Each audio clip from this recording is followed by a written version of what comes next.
कुमार भट्ट जी हैं और इनके साथ कुछ घटनाएं हुई हैं 26 तारीख को। उस विषय में ये प्रेस कॉन्फ्रेंस करना चाहते हैं। तो आइए आज इन्हीं से हम जानेंगे कि ये प्रेस कॉन्फ्रेंस किस विषय को लेकर करना चाहते हैं। बताएं और समस्या बताइए। समस्या ये है कि 26 तारीख की रात लगभग 10 बजे हमारे बड़े पुत्र, जिनका नाम अविनाश भट्ट है, मधुपुर उर्फ भटपुरवा कहा जाता है जी, यादव जी लोगों का गांव है, वहाँ निमंत्रण देने के लिए वो लड़का गया था। मैंने भेजा था। निमंत्रण दे करके जब वो वापस आ रहा था तो लगभग 100 से 125 मीटर की दूरी पर साधन सहकारी समिति की एक मकान, उस मकान पर घात लगा करके पहले से ही एक परिवार के 4 सदस्य, पिता, 2 पुत्र और चाचा, जो पद में चाचा लगे, ऐसी पहली घटना है जो 35 साल के राजनीतिक जीवन में मुझे देखने को मिली, वो भी स्वयं को मिली, कि पिता और दोनों पुत्र और चाचा मिलकर के एक निरीह बालक को इतना मारते हैं और मरा छोड़ करके वहाँ से जाते हैं। यह दुर्भाग्य है। जी, मैं जानना चाहूँगा जी कि कोई पुरानी दुश्मनी थी कि किस कारण वह मारे? नहीं, दुश्मनी तो आज तक मुझसे किसी से है ही नहीं। हाँ, प्रकरण जरूर है एक। 2/5/2022, इसी 2/5 को बड़हलगंज थाने में एक तहरीर पड़ती है कि बिजली विभाग का बिल ठीक कराने के लिए मुझसे 25,000 रुपया लिए और पैसा लिए हमारा ठीक भी नहीं कराए, और बात करने पर, पैसा मांगने पर कहना है कि काट के फेंकवा दे। नाम बताइए उनका। आकाश दुबे नाम है, मेहदराव का लड़का रहने वाला है। उसके पिता होमगार्ड हैं गोला थाने। उनका नाम क्या है? उनका नाम तो नहीं पता है इस समय। वह डालता है, मुझसे कहता है मैं बड़हलगंज थाने में बैठ करके और एसएचओ से मैंने उस पर बात किया कि इस पर इसकी निष्पक्ष जांच हो जाए, मामला क्या सत्य, अगर सत्य है तो कार्रवाई हो। अब चूंकि दास नाम का लड़का मेरे लड़के के साथ पढ़ता है, वो भी बीएससी कर रहा है मैथ में, ये भी बीएससी मैथ में कर रहा है।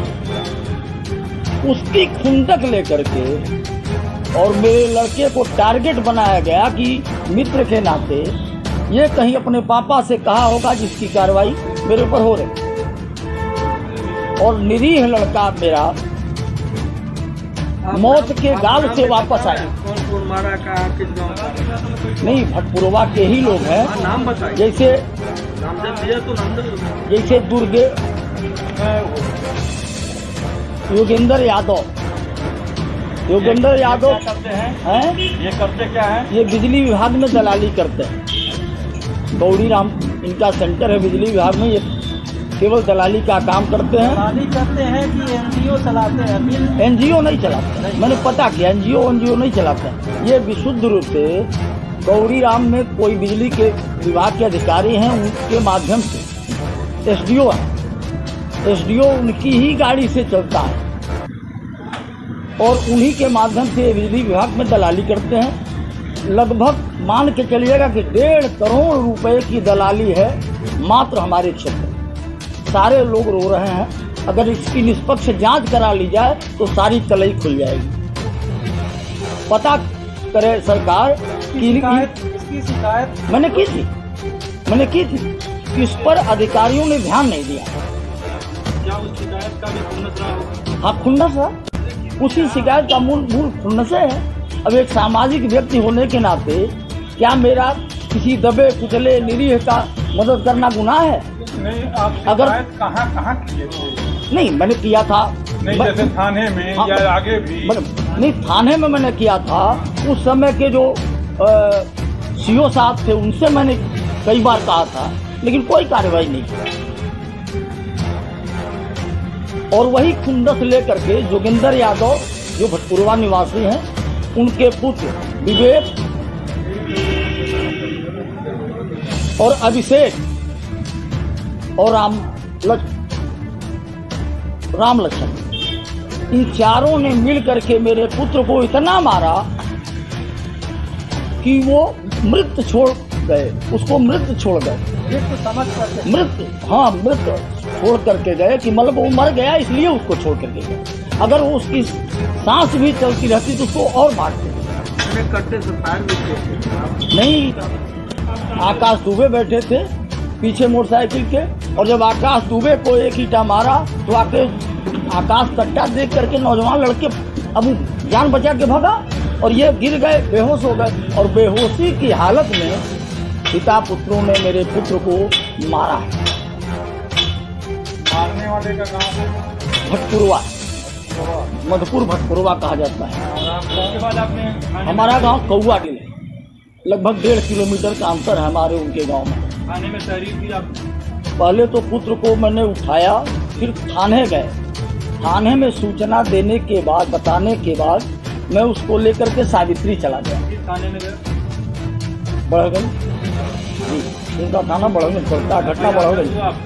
बढ़लगंज थाने पर गए जी। तो वहाँ कोतवाल साहब मिले कि नहीं? नहीं, कोतवाल नहीं थे, एसआई थे। एसआई से हमारी बात हुई, उन्होंने भी यही कहा कि लड़का बहुत सीरियस है, उसको तत्काल हॉस्पिटल ले जाइए, कागज की कार्रवाई बाद में होती रही।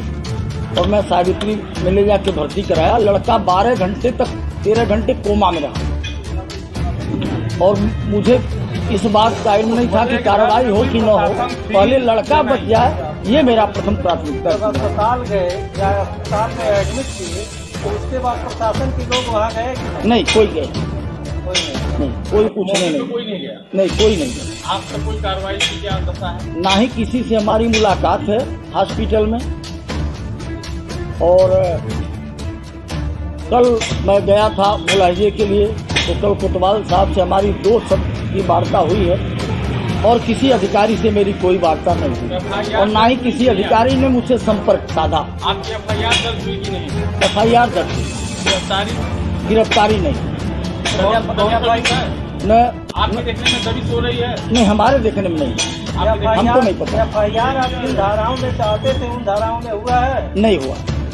कौन कौन सी धारा लगी है? 323, 504, 308। और हमला प्राण घातक है, हमला प्राण घातक है। प्राण लेने की नीयत से ही हमला हुआ ही है। आप जो आज इस वार्ता में बैठे हुए हैं, यह बताइए आपको विशेष कष्ट क्या है? आप किस चीज से नाराजगी आपको है? देखिए, मेरा आप प्रेस वार्ता के माध्यम से शासन को क्या संदेश देना चाहते हैं? शासन को संदेश देना चाहते हैं, 35 साल का राजनीतिक जीवन है, आज तक कभी दाग नहीं लगी। अगर मेरे जैसे कार्यकर्ता के मामले में ये दशा है तो अन्य मैं भारतीय जनता पार्टी का कार्यकर्ता हूँ। उसके बाद में ये लोग ध्यान नहीं दे रहे हैं। ये लोग ध्यान नहीं दे रहे हैं।